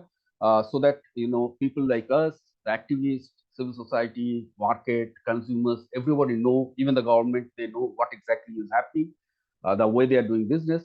Now, what happened that India, being one of the largest economy and largest market in the world, now we took a different pathway. We made CSR mandatory, through a law, and we said that if you do X, Y, Z, then you are being socially responsible. Now the problem was that there was a concept of responsible financing. That is another area we tried to influence. That when the investors invest in business, how do you decide? Is it only money, or you are deciding that on the parameters of social and environmental parameters also, which is not non-monetary, right? But what happened is that, as for a group of organizations, they are saying that we are socially responsible, it become very, very difficult. Now there is a new concept, not new really, I mean, it is emerging in India at this point of time. We are talking about ESG. So ESG performance, this is environmental, social and governance performance. This is not social responsibility. It is not about the 2% of net profit. We are saying that let us know what is your performance of the entire investment of your business. Environmentally, how are you are being responsible, socially and governance wise. And that has become is becoming a very important parameter for the investors in these businesses. So that money will be, many responsible investors have emerged who are saying that we'll invest unless and until you are having these non-financial parameters healthy, we will not invest in your business. So there are three, as social work professionals, you need to understand there are three different paradigms. One is that corporate social responsibility, one is business responsibility, and the third is ESG. These are the three different paradigms. Now, very quickly, the two areas we need to understand that, as I said, that there's a little bit of history. Actually, before 2013, before the amendment of the Company Act, we had something called National Voluntary Guideline of Business Responsibility, and I was part of that as, I think, advisory board member of a committee was formed by Minister of Corporate Affairs, and we advocated that it has to be voluntary, because once you made it, not that we are saying you have to do X, Y, Z, but you will have to follow some principles. And third is that it has to be disclosure based, so that what you are doing, you'll have to disclose to the public, so that in public domain, so the government and people, customers, market, everybody knows that what you are doing. So it is all about transparency and accountability. It was we discussed around 2009, and then Minister of Corporate Affairs, they actually adopted that, and we published National Voluntary Guideline for the corporate sector in India. And then in 2013, they changed their mind and they said that no, we want to make it mandatory, no voluntary, no principle based. We'll say what to do, what not to do, and they will have to report back to the government. And the entire philosophy changed at that point of time. And then we have this particular section 135 inserted in Company Act, which is prescribing that how corporate social responsibility to be performed by a section of companies. Not all companies are applicable. It is not applicable for all the companies, for a section of companies. Now, in that, you can see that the applicability, the companies who have net worth rupees 500 crore or more, or turnover of rupees 1000 crore or more, or net profit of rupees 5 crore or more, they will have to invest 2% of the net profit in these given areas. So this is also prescribed: eradication of hunger, promoting education, promoting gender equity, environmental sustainability, protection of national heritage, welfare of armed force veterans and dependents, promotion of sports, Prime Minister's National Relief Fund or PM Care Fund. After COVID, that PM Care Fund was established. Technology incubator, rural development, slum area development, and contributions to public funded universities, disaster management, rural development. And also after COVID, they also said that if you are doing some research and development on COVID, vaccination, etc., you can actually spend on your CSR money up to 2022-23, that financial year. So this is now the thing is, this is what it is. These are the eligible companies, and these are the things you have to do. This is very, very prescribed. Now, as social workers or any social development professionals, or social science academicians, we need to look at the entire development, and then try to understand that what space we want to take. What is our vision? What is the analysis of this total evolution? What has happened in the context of the change in the market, the politics, government, etc. Then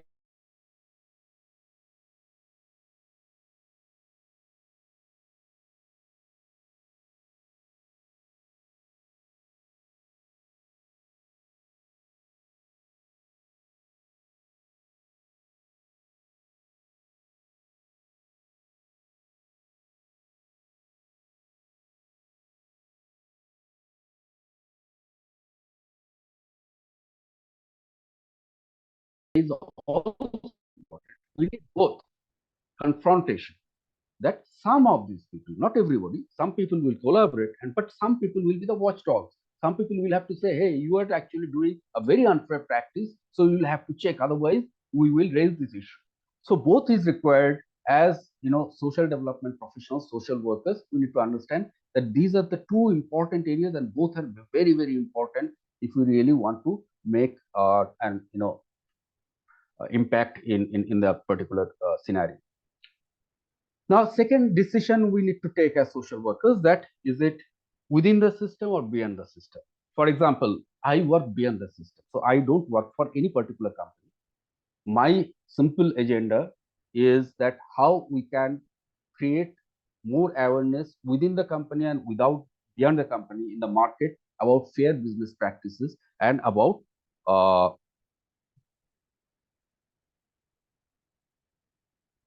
hello.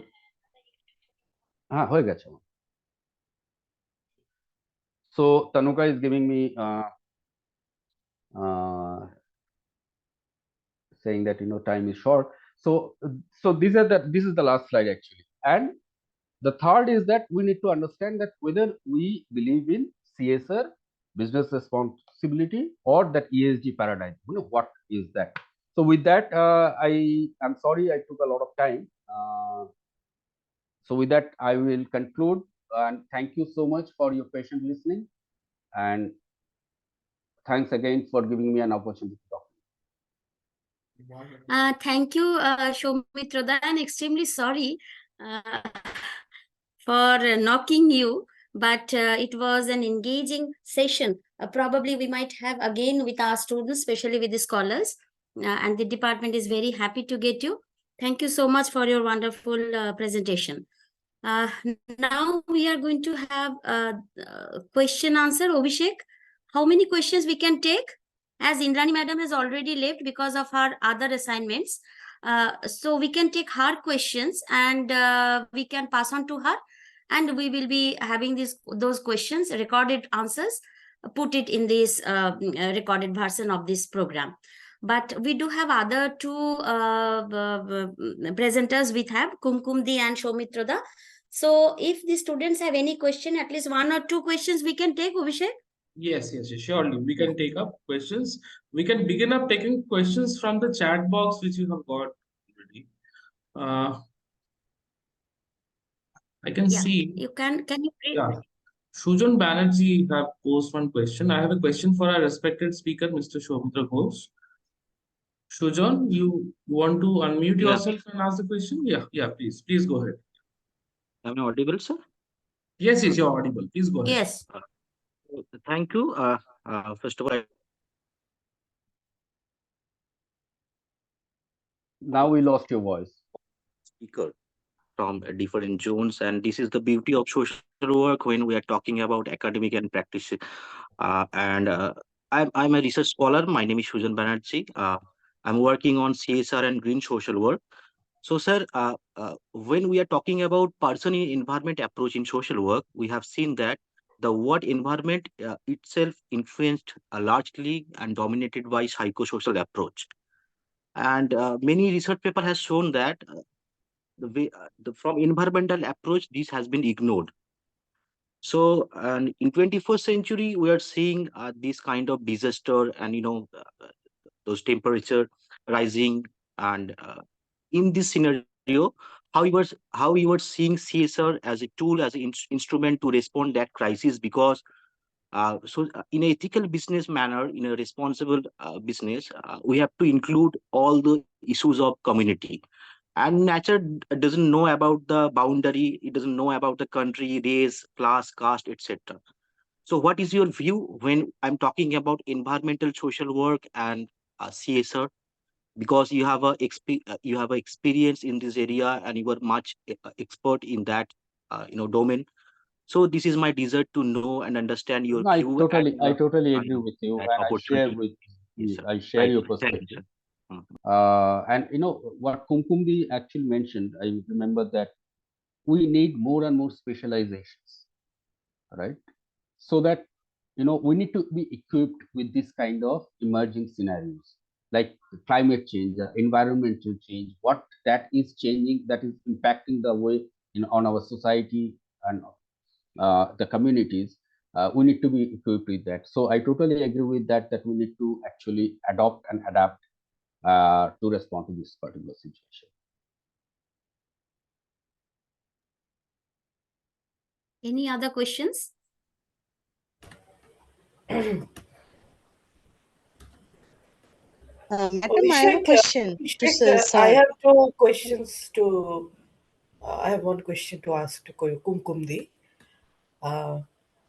Kumkumdi, can I? Shall I go ahead? Yes. Please go ahead. Yes. Yeah. So, Kumkumdi, you have spoken about multidisciplinarity, right? Your talk was titled Multidisciplinary Components of Social Work Practice. Now, I was wondering, and I was going through the structure of your talk as well. Now, I was wondering that are you situating interdisciplinarity? Uh, in which way you are situating it in the context of social work practice? Is it in the same way as multidisciplinarity, or it could be a little bit uh, differently than multidisciplinarity? That was one question.